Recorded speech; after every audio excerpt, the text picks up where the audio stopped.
చెట్టుని కొడుతుంటే అంటే చెట్లని చెలుగుతుంటాను అప్పుడప్పుడు. చెల్లుతుంటే నేను ఎప్పుడు తేనెని తెంపను, కానీ ఈరోజు బై డిఫాల్ట్గా ఆ చెట్టుకి ఈ తేనె ఉంది.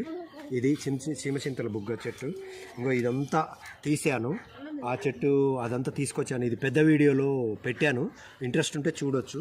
ఇదిగో ఈ తేనె చూడండి, కొంచెం తేనె వెళ్ళింది, ఔషధం లాంటిది. తేనె కనుక మనకి చాలా హెల్త్కి చాలా బెనిఫిట్స్ ఉంటాయి. ఇక అది తెలియని వాళ్ళు ఉండరు తేనె గురించి. ఇంకోటి ఏంటంటే ఈ న్యాచురల్ తేనె ఎక్కడ దొరికినా వదిలిపెట్టదు, ఎందుకంటే ఈ కంపెనీ తేనెలు అంత నమ్మేవి కావు. ఇది మాత్రం ఒరిజినల్ తేనె. కావాలంటే చూసుకోండి. ఇదంతా మేము ఎలా తీసాను, ఎలా పెట్టాను అనేది పెద్ద వీడియోలో పెట్టాను, చూడండి. ఎన్ని సెకండ్స్ అయింది? ఇప్పుడు మహావీర్ నాకుతాడు, నాకు ఇప్పుడు నేను కూడా నాకుతాను. మామూలు టేస్ట్ లేదు ఇది. ఆహా, ఒగరు పులుపు